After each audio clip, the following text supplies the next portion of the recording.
영의 눈과 귀가 있기 때문입니다.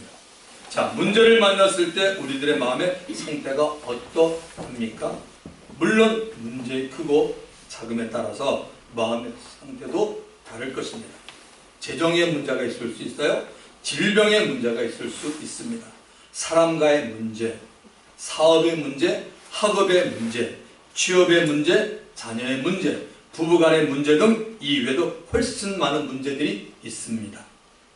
대개 문제가 있으면 평안하지 않고 불안합니다. 안정이 되지 않습니다. 어떤 분들은 너무 떨려서 일이 손에 안 잡힌다라고 말하기도 합니다. 어떤 분들은 겁나고 두려워서 어쩔 줄을 모릅니다. 이러한 문제들을 통해서 생기는 두려움을 우리는 어떻게 극복해야 합니까? 성경은 여기에 대한 답이 있습니다. 요한일서 4장 18절 사랑 안에 두려움이 없고 온전한 사랑이 두려움을 내쫓나니 두려움에는 형벌이 있습니다. 두려워하는 자는 사랑 안에서 온전히 이루지 못하느니라. 이 짧은 한 문장 속에 사랑과 두려움이 계속 나옵니다. 두려움이 몇 번 나옵니까? 4번이나 나오네요. 두려움이 없고 두려움을 내쫓나니 두려움에는 두려워하는 자는 사랑은 몇 번 나옵니까? 사랑 안에 온전한 사랑 안에서 하나님의 사랑 안에 있으면 두려움이 없습니다. 믿으시면 아멘 하십시다. 하나님의 사랑 안에 있으면 두려움이 없습니다. 만약 내 안에 두려움이 생겼다면 그 두려움은 온전한 사랑에서 내쫓긴다고 성경은 분명히 말합니다. 하나님의 사랑의 힘이 얼마나 대단한지를 여러분 아십니까? 두려움을 내쫓는 힘을 가지고 있습니다. 베드로전서 4장 8절에 보면 무엇보다도 뜨겁게 사랑할지니 어떻게 사랑해요? 뜨겁게 사랑할지니 사랑은 허다한 죄를 덮느니라. 가정에서 식구들이 사랑으로 하나가 되고 직장에서도 우리 교회 공동체에서도 사랑으로 하나가 되면 상대돼서 비난하지 않고 원망하지도 않고 흠도 보지 않으므로 죄를 짓지 않게 됩니다. 하나님이 죄인인 사람을 구원하는 방법은 바로 사랑의 기초를 두었습니다. 하나님은 우리를 사랑합니다. 하나님은 여전히 우리를 사랑합니다. 하나님은 언제부터 얼마만큼 저와 여러분을 사랑하고 계셨습니까? 하나님은 우리들이 이 세상에 태어나기 전부터 사랑하였습니다. 여러분 가운데는 그게 말이 되냐고요? 목사님, 내가 태어나기도 하는데 어떻게 하나님이 나를 사랑합니까? 라고 하십니까? 성경은 말합니다. 에베소서 1장 4절 5절에 답이 있어요. 창세전에 그리스도 안에서 우리를 택하사 우리로 사랑 안에서 그 앞에 거룩하고 흠이 없게 하시려고 그 기쁘신 뜻대로 우리를 예정하사 예수 그리스도로 말미암아 자기의 아들들이 되게 하셨으니 이런 말입니다. 창세전부터 그리스도 안에서 사랑하셔서 택하셨습니다. 사랑했기 때문에 하나님이 우리를 택한 겁니다. 그래서 그 사랑을 받고 택함을 받은 자는 예수를 믿도록 하나님이 예정해 놓았다라고 말합니다. 하나님 아버지의 하나뿐인 독생자를 죽음에 내줄 정도로 저와 여러분 우리들을 사랑하고 계십니다. 독생자 예수 그리스도는 저와 여러분을 위하여 2000년 전에 십자가 위에서 죽으셨습니다. 로마서 5장 8절이 분명히 말하죠. 우리가 아직 죄인 되었을 때 그리스도께서 우리를 위하여 죽으심으로 하나님께서 우리에 대한 자기의 사랑을 확증하셨느니라고 분명히 말하고 있습니다. 예수께서 나를 위하여 죽으셨다는 사실이 믿어져야 하나님의 사랑을 경험하게 됩니다. 여러분이 이 말씀 안 믿어지면 여러분 하나님 이 살아있는 건 절대 모르게 됩니다. 하나님은 우리들이 성령 충만할 때만 사랑하는 것이 아닙니다. 하나님은 우리들이 주의를 성실히 열심히 할 때만 사랑하는 것이 아닙니다. 하나님은 우리들이 전도를 할 때만 사랑하는 것이 아닙니다. 하나님은 우리들이 교회에 부지런히 착실하게 나올 때만 사랑하는 것이 아닙니다. 하나님은 내가 좌절하고 있을 때, 짓지 말아야 할 죄를 지었을 때도, 원망과 불평하고 있을 때도 사랑하십니다. 왜냐하면 하나님의 사랑은 변함이 없기 때문입니다. 믿으시면 아멘 합시다. 바울은 에베소 성도들에게 모든 성도와 함께 지식에 넘치는 그리스도의 사랑을 알아가라고 분명히 말합니다. 에베소서 3장 19절입니다. 그 넓이와 길이와 높이와 깊이가 어떠함을 깨달아 하나님의 모든 충만하신 것으로 너희에게 충만하시기를 구하노라. 사랑에 대해서 사랑의 넓이와 길이와 높이와 길이가 어떠함을 깨달아 보라고 합니다. 사랑의 넓이와 길이와 높이와 깊이라는 말을 어떤 사람에게 여러분은 느낍니까? 저는 사람에게 느낄 수 없다고 봅니다. 아마도 아이를 낳고 길러주신 우리 어머님에게는 어느 정도는 느낄 수 있을 것입니다. 오직 독생자 예수를 죽이면서까지 우리를 사랑하신 하나님에게만 느낄 수 있는 말입니다. 우리 모두 다 하나님의 사랑을 여러 방면으로 더 경험해 보기를 주님 이름으로 축원합니다. 여러분, 로마서는 아주 어렵고 어렵습니다. 제가 여러 번 말씀드렸죠. 로마서가 어렵다고. 바울이 복음을 설명하면서 아주 논리적으로 말하고 있기 때문에 생각을 하면서 로마서를 우리는 읽어야 합니다. 자, 로마서 7장에 와서는 율법과 죄 그리고 나에 대해서 많이 언급하고 있습니다. 오늘 읽은 본문은 율법에서 해방되는, 즉 율법에서 나오는 자유함을 얻기 위해서 할 일이 무엇인지를 분명히 알려줍니다. 자, 1절을 가봅시다. 형제들아, 내가 법 아는 자들에게 말하노니 너희는 그 법이 사람의 살 동안만 그를 주관하는 줄 알지 못하느냐. 바울은 율법에서 나오기 위해서 율법이 무엇인지 알아야 하기에 율법을 다른 각도에서 설명하고 있습니다. 제일 처음 하나님의 거룩한 양심인 율법은 하나님이 택한 이스라엘 백성들에게 소개되었습니다. 이스라엘 백성을 죄한 모든 나라의 백성들에게는 각 사람의 양심이 율법의 역할을 대신하고 있었습니다. 로마서 2장 14절 15절 율법 없는 이방인이, 이스라엘 민족을 뺀 모든 사람은 이방인입니다. 율법 없는 이방인이 본성으로 율법의 일을 행할 때는 이 사람은 율법이 없어도 자기가 자기에게 율법이 되나니, 이런 이들은 그 양심이 증거가 되어 그 생각들이 서로 혹은 고발하며 혹은 변명하여 그 마음에 새긴 율법의 행위를 나타내는입니다. 이처럼 율법은 사람에게 주어진 것이기 때문에 그 율법을 보는 사람이든 지키는 사람이든지 그 사람이 죽는다면 율법은 그 죽은 사람에게 아무런 효과를 내지 못하는 것입니다. 법을 알고 그 기능을 아는 사람이라면 법은 사람이 살 동안만 필요하다는 것을 알게 됩니다. 자, 2절을 보시면 남편이 있는 여인이 그 남편 생전에는 법으로 그에게 매인 바 되나 만일 그 남편이 죽으면 남편의 법에서 벗어납니다. 여러분, 바울이 쓴 이 말씀의 전체적인 걸 알아야 돼요. 바울이 지금 이 얘기는 부부를 얘기하는 게 아니에요. 그러니까 설교 여러분 집중하시기 바랍니다. 율법으로부터 우리들이 벗어나는 길은 한 가지 방법밖에 없음을 결혼한 부부의 예를 들어 바울이 설명을 합니다. 이걸 통해서 좀 잘 알으라고 설명해 주는 겁니다. 남편이 있는 여자는 남편과 함께 살 동안에는 다른 남자에게 갈 수가 없습니다. 여러분 다 인정하지 않습니까? 아무리 남편이 싫어도 법적으로 그 남편에게 속해 있는 여자이기 때문입니다. 그러나 만일 함께 사는 남편이 죽으면 그 남편에게서 벗어날 수 있습니다. 법적으로도 타당한 말이 되고 아무런 하자가 없습니다. 불법이 아니라는 말입니다. 3절을 보면 그러므로 만일 그 남편 생전에 다른 남자에게 가면 음녀라. 그러나 만일 남편이 죽으면 그 법에서 자유롭게 되나니 다른 남자에게 갈지라도 음녀가 되지 아니하느니라. 계속 지금 율법을 설명하기 위해서 이걸 하고 있는 얘기입니다. 법적으로 이혼이 안 된 상태에서 결혼 생활을 유지하고 있는 상태에서나 다른 남자에게 가서 살면 간음한 여자 음녀라고 말합니다. 법적으로 문제가 된다는 것입니다. 자, 그러면 예수님의 가르침을 한번 찾아가 보기로 하겠습니다. 마태복음 19장 9절에 예수님이 이런 말씀하셨습니다. 내가 너희에게 말하노니, 우리에게도 말합니다. 누구든지 예외가 없어요. 음행한 이유 외에 음행한 이유 외에 아내를 버리고 다른 데 장가드는 자는 간음함이라고 말합니다. 예수님은 한번 결혼을 하면 음행한 이유가 없다면 이혼을 하면 안 된다라고 말합니다.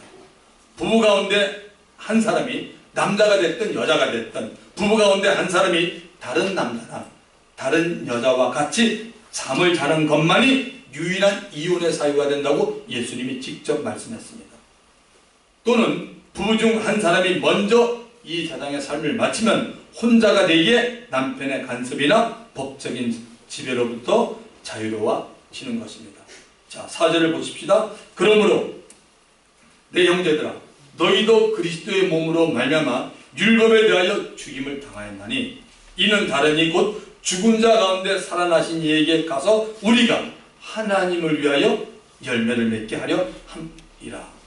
하나님이 사람들에게 예수를 믿게 해주는 가장 근본된 이유는 여러분, 살아계신 하나님을 위하여 열매를 맺기 위해서입니다. 바로 하나님의 뜻을 구하고 그분의 영광을 위해서 저와 여러분이 사는 것입니다. 에베소도 2장 10절은 분명히 말합니다. 우리는 그가 만드신 바라. 바로 그리스도 예수 안에서 선한 일을 위하여 지으심을 받은 자리에 나오지 않습니까? 저와 여러분을 왜 예수 믿게 해줬습니까? 예수 안에서 선한 일을 하고 우리를 지었다고 말합니다. 이 일은 하나님이 전에 예비하사 우리로 그 가운데서 행하게 하려 하십니다. 하나님은 우리들에게 그리스도 예수 안에서 선한 일을 해보라고 창조했다고 분명히 말합니다. 요한복음 15장 8절에 보면 너희가 열매를 많이 맺으면 내 아버지께 영광을 받으실 것이요. 예수님이 이 말씀합니다. 너희가 열매를 많이 맺으면 내 아버지께서 영광을 받으실 것이요. 요한복음 15장에서 예수님은 자기 자신을 포도나무라고 소개합니다. 그리고 예수님의 제자, 이 세상에 예수 믿는 모든 자들 뭐라고 말씀하시냐면 가지라고 말합니다. 예수님이 포도나무고 너희는 가지라고 말씀합니다. 가지에서 무슨 일을 해요? 포도송이를 맺습니다. 그런데 가지가 포도를 맺기 위해서는 독자적으로 하는 일은 없습니다. 가지는 단 하나, 포도나무에 잘 붙어 있기만 하면 됩니다. 맞나요? 만일 가지가 꺾이거나 잘라져서 나간다면 가지는 포도를 맺을 수 없고 땅바닥에 메말라 죽어서 불을 켜는 소시기가 됩니다. 신앙생활을 여러분 잘 하려면 누구나 다 포도나무인 예수님에게만 잘 붙어 있으면 됩니다. 믿으시면 아멘 하십시다. 신앙생활을 잘하고 싶다면 우리는 참으로 하나님이 사랑하고 있는 도구임을 우리는 알아야 합니다. 도구인 우리들은 하나님께 귀하게 쓰임을 받을 수 있도록 겸손하게 낮추고 살면 됩니다. 귀 있는 자는 듣고 깨닫게 되기를 주님의 이름으로 축원합니다. 율법에 대하여 죽임을 당한다는 말이 무엇입니까? 율법은 여러분 죄를 드러내는 데 목적을 가지고 있습니다. 하나님 앞에 모든 사람은 다 죄인입니다. 바울은 로마서 1장과 2장을 통해서 이방인들과 유대인들이 죄인임을 드러냈습니다. 그리고 3장을 통해서 크리스천들도 다 죄인임을 말하고 있습니다. 그래서 로마서 3장 10절 11절은 이렇게 말합니다. 기록된 바 의인은 없나니 하나도 없으며 깨닫는 자도 없고 하나님을 찾는 자도 없고 의인도 없고 하나님을 찾는 자들도 없고 하나님을 깨닫고 사는 자도 없는 세상의 모든 사람은 선을 행하지도 않고 다 치우쳐서 무익한 인생을 살아가고 있습니다. 그래서 하나님은 율법 아래 살아가고 있는 세상 모든 사람들의 입을 막고 하나님의 심판 아래 두겠다고 말합니다. 로마서 3장 20절 그러므로 율법의 행위로 그의 앞에 하나님 앞에 의롭다 하시면 얻을 육체가 없나니 율법으로는 뭐예요? 죄를 깨달음이다. 저기 빨간 글씨를 보십시오. 저게 중요해요. 율법을 왜 줬어요? 죄를 깨달음이다.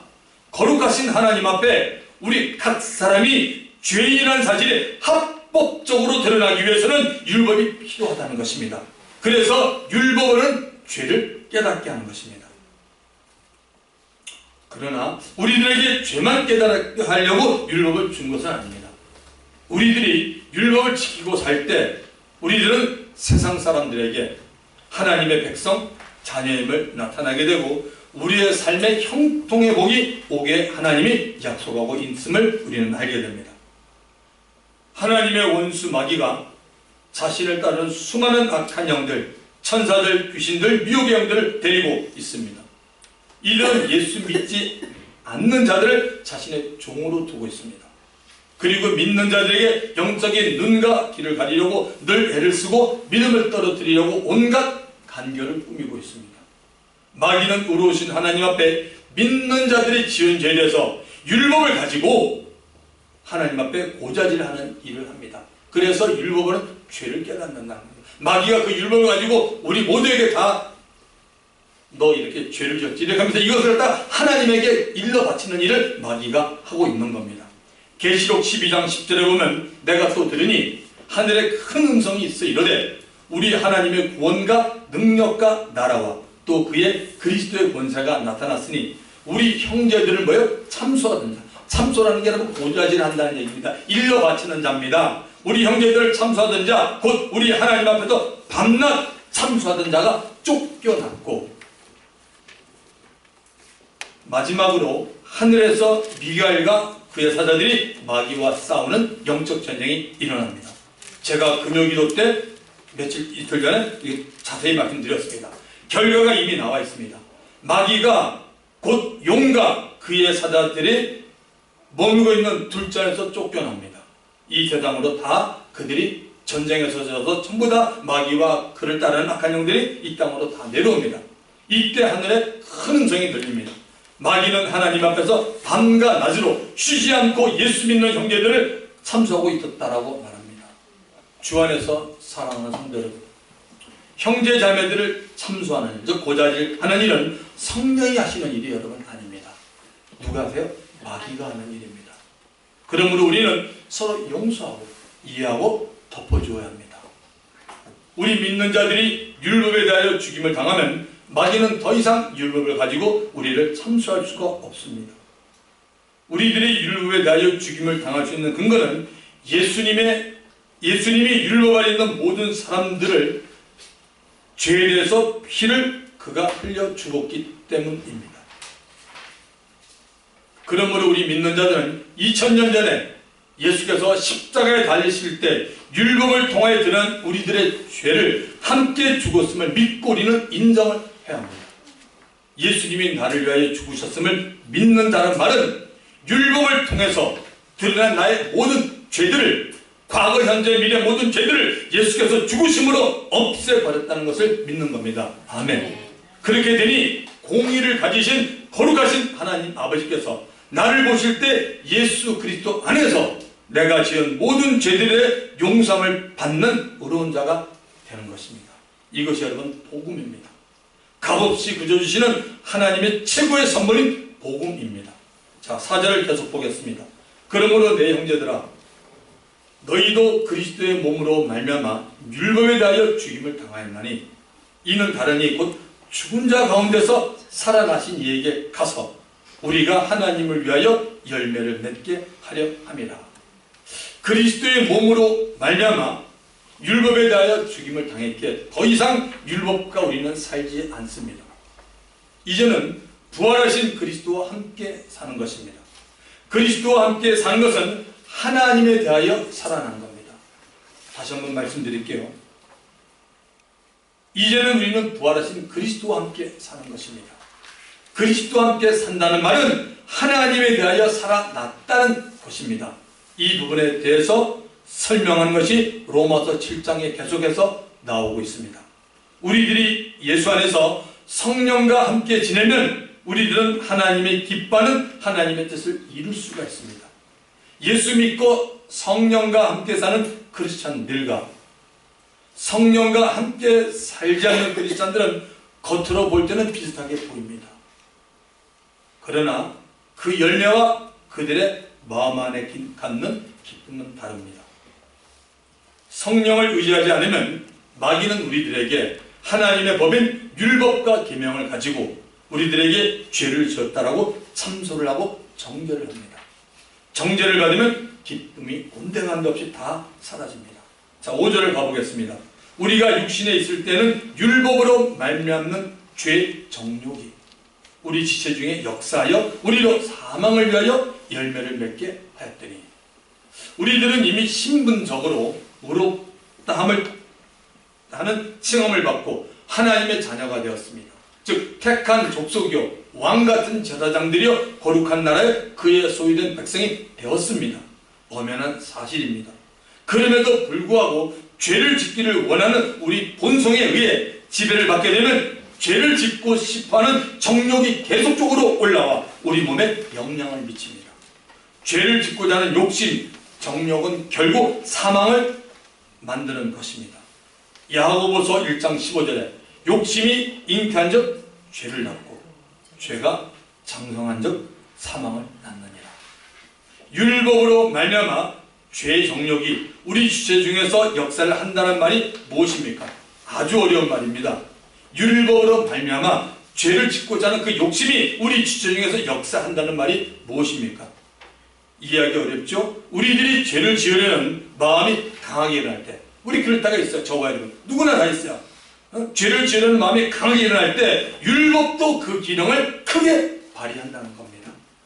죄를 지으려는 마음은 한마디로 율법에 대한 반대의 마음이기 때문입니다.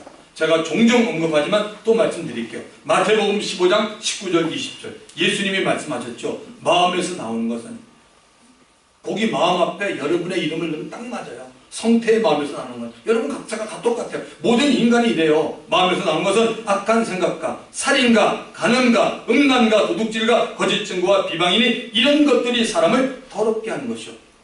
여러분 우리 안에 다 이거 있어요. 마음에서 나는 악한 생각과 살인, 간음, 음란, 도둑질, 거짓 증거와 비방을 막으려면 성령을 의지하여 하나님을 향하여 선한 마음을 품고 있어야 합니다. 아멘. 우리가 정말 성령님을 의지해야 됩니다. 그리고 하나님을 향하여 항상 선한 마음을 가지도록 우리가 생각을 해야 됩니다. 자, 6절을 가봅니다. 이제는 우리가 얽매였던 것에 대하여 죽었으므로 율법에서 벗어났으니 이러므로 우리가 영의 새로운 것으로 섬길 것이요 율법 조문에 묵은 것으로 아니할지니라. 이제까지 우리들은 율법에서 벗어나는 것이 무엇인지 바울의 설명을 통해서 알게 되었습니다. 그렇다면 예수 믿는 우리들은 성령의 새로운 방법으로 섬겨야 하는 것입니다. 하나님을 섬길 때 율법으로 섬기는 것이 아닙니다. 여러분, 저와 여러분이 하나님을 섬길 때 율법을 가지고 섬기면 안 된다는 것입니다. 율법으로 섬긴다면 이 세상에 하나님의 아들 그리스도가 오실 필요조차 없습니다. 율법으로 의롭다함을 받는 것이 아니기 때문입니다. 갈라디아서 5장 4절은 분명히 말합니다. 보십시오. 율법 안에서 의롭다함을 얻으려 하는 너희는 그리스도에게서 끊어졌다고 합니다. 은혜에서 떨어진 자로다. 이 하나님 말씀이에요. 율법 안에서 의로워지려고 하면 그리스도에게 끊어지게 되고 은혜와는 상관이 없습니다. 쉽게 말씀드릴게요. 여러분 한 주 동안 살면서 하나님 말씀 제껴놓고 기도하지 않고 나 의롭다는 사람 다 이런 사람이에요. 착각하고 있습니다. 이거 다 여러분 예수 안에 사는 사람 아니에요. 율법 안에서 자기가 만들어놓고 하나 정해놓고 난 다음에 자기 기준으로 난 의롭다. 그럼 여러분에게 좀 묻습니다. 왜 예수님이 필요해요? 예수님 왜 오셨습니까? 이 말씀이에요. 여러분 예수 믿고 우리가 구원 받는다는 게 그걸만 끝내지 마십시오. 저와 여러분의 모든 인생을 갖다가 책임지는 분 누군지는 예수님이에요. 저와 여러분의 인생이 그분하고 함께 살아가는 것이 하나님의 말씀이에요. 여러분 예수 믿는 게 그냥 있다가 내가 한번 믿어줄게, 그게 아닙니다. 조그만 착각을 하고 있는 겁니다. 뭐 한번 믿어줄까요? 아니 안 믿으면 어떡할 때 당신 다 죽습니다. 여러분. 그래서 우리가 예수 믿는 건 정말 이렇게 귀한 겁니다. 성령을 통하여 우리는 하나님을 섬깁니다. 저희는 하나님을 섬기는데 어떻게 하나님을 섬겨요? 성령을 통하여 하나님을 섬기는 것입니다. 그럴 때 감사와 기쁨이 넘치게 되고 은혜로 인하여 믿음으로 행하게 되는 것입니다. 성령에 대해서, 성령이 하는 일에 대해서 성경을 통해서, 경험을 통해서 여러분 배워나가야 합니다. 우리 모두는 성령에서 정말 민감한 사람이 되어야 됩니다.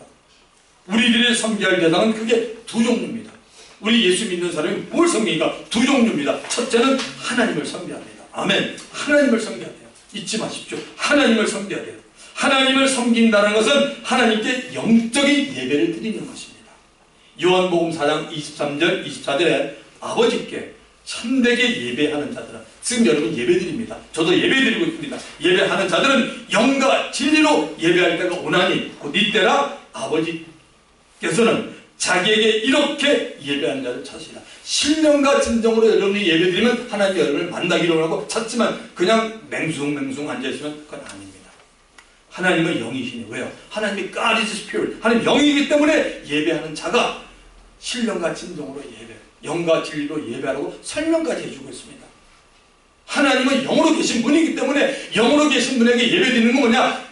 저와 여러분의 신령과 진정과 성령과 말씀으로 예배드리라는 얘기죠. 하나님 아버지는 영적인 예배드리는 자를 찾고 있습니다. 영적인 예배는 예배를 받으신 하나님이 영이라는 사실을 내가 알고 믿고 예배드리는 자가 신령과 진정으로 예배드립니다. 이 사실 놓치지 마십시오. 굉장히 여러분 신앙의 원리는 가장 기본적인 걸 정말 우리가 이걸 내가 아는 내 생활하는 게 그분이 신앙생활을 잘하는 거예요. 딴 거 아니야. 많이 하는 게 중요한 게 아니야. 모르는 것보다 알면 좋지만 하나하나 정확히 해서 그 기본적인 게 저음이 생활할 때 그분이 멋있는 크리스찬이에요. 진짜 중요한 겁니다. 자, 둘째는 우리가 뭐냐? 이웃을 섬겨야 돼요. 누굴 섬겨요? 이웃을 섬깁니다. 옆 사람 한번 보십시오. 여러분 이웃이잖아요. 여러분 이 땅에 혼자 오신 분이 어디 있어요? 네? 이웃이 다 있어요. 공동체도 이웃이고 다 이웃입니다. 이웃을 섬겨야 됩니다. 마태복음 22장 39절 둘째도 그와 같으니 내 이웃을 내 자신같이 사랑을 하셨어요. 이거 누가 말씀하신 거예요? 예수님이. 내 이웃을 사랑해야 합니다. 이웃을 그냥 사랑하라고 말하지 않았죠? 어떻게 해요? 네 자신, 내 몸같이 사랑하셨어요. 가장 가까운 이웃이 누군지 여러분 아세요? 부부, 그 다음에 가정 식구들이에요. 다 이웃이잖아요. 여러분 여기도 다 이웃이 공동체. 자, 누가복음 10장에는 선한 사마리아인의 비유가 나옵니다. 내 이웃이 누군지 알려드리겠습니다. 이렇게 시작이 되네요. 누가복음 10장 30절 예수께서 대답하여 이르시되 어떤 사람이 예루살렘에서 여리고로 내려가다가 강도를 만났습니다. 그랬더니 강도들이 그것을 벗기고 때려 거의 죽은 것을 버리고 갔더라. 옛날이나 지금이나 이 악한 자들을 하는 것과 비슷하게 하지 않습니까? 이런 상황에서 세 사람의 인물이 등장합니다. 우리들도 이 세 인물 중에 한 사람이 됩니다. 제사장이 등장하고요, 레위인이 등장하고 사마리아 사람이 등장합니다. 제사장은 하나님이 특별히 뽑아서 하나님 앞에 자신과 백성들의 죄의 문제를 하나님 앞에 가져나오라고 뽑은 사람이 제사장. 레위인은 뭡니까? 이스라엘 12지파 가운데 여러분 하나님이 뽑은 특별한 백성들입니다. 하나님을 가까이 될 백성들입니다. 그런데 지금 문제가 생겼잖아요. 예루살렘에서 여리고로 내려간 중에 강도를 만난 어떤 사람이 온통 내맞고 찢기고 뺏겨서 아무것도 없고 거의 죽은 것 같이 되었습니다. 자, 그런데 어떤 일이 있냐? 제사장이 그 길을 내려가다가 그를 봤습니다. 뭐라는? 보고 피하여 갔다고 됐습니다. 예수님 말씀합니다. 그는 보고 피해 갔습니다. 레위인도 뭐냐? 그를 보고 피하여 갔습니다. 한 사마리아인은 그는 또 여행 중에 있었습니다. 이 동네 사람도 아니야. 여행 중에 있었는데 그를 봤는데 뭐라냐? 그를 보고 불쌍이라는 단어가 나옵니다. 불쌍히 여겼습니다. 여러분 우리가 세상 살면서 이 불쌍한 마음 잊어먹지 마세요. 이거 우리가 끊어지면요 예수 믿기 참 힘들어집니다. 나밖에 몰라요. 불쌍히 여기다. 예수 안 믿는 사람이 어떻게 봐야 돼요? 영원히 불쌍히 봐야 돼요. 우리가 그런 사람 볼 때 우리가 오만을 들고 건방을 들고 저 친구가 이렇게 예수 안 믿어? 안 믿으면 지옥인데 그렇게 생각하면 안 돼요. 정말 영혼을 불쌍한 마음이 있어야 성령이 역사하시지 우리가 도도하게 뭐 복음이 꼭 우리의 것만 마냥 저 친구들은 복음 받을 필요가 없다 이런 식으로 생각하면요 하나님이 절대 기뻐하지 않습니다. 강도 만난 사람을 보면 불쌍히 여김을 받아야 할 사람임에 틀림이 없습니다. 왜냐면 지금 그 얼마나 어려움을 당하고 있습니까? 그러니까 그는 불쌍히 여김을 받아야 된다는 것이죠. 사마리아인은 비록 여행 중이었지만 사람을 귀하게 여기는 하나님의 마음을 가지고 있었습니다. 이겁니다. 사람을 정말 귀하게 여기셔야 돼. 그게 하나님의 마음입니다. 그가 어떤 행동을 했습니까? 옷이 벗긴 채로 거의 죽어가고 있는 사람에게 다가가서 기름과 포도주를 그 상처에 붓고 싸매어 주었습니다. 그리고 당나귀에 태워서 숙소로 돌아와 돌봐줬습니다. 왜? 자기가 지금 여행 중에 있기 때문에. 이튿날 숙소 주인에게 돈을 주면서 이 사람을 돌봐달라는 부탁을 하고 잠시 떠납니다. 그리고 만일 비용이 더 들면 돌아와서 갚겠다고 말합니다. 여행 중이니까 아마 있는 돈 다 털었겠죠. 그리고 혹시 모자라면 연락 주세요. 제가 와서 다시 그 비용을 드리겠습니다. 자, 예수님이 이렇게 다 말한 후에 율법사에게 이런 질문을 합니다. 누가복음 10장 36절. 내 생각에는 이 세 사람 중에 누가 강도 만난 자의 이웃이 되겠나.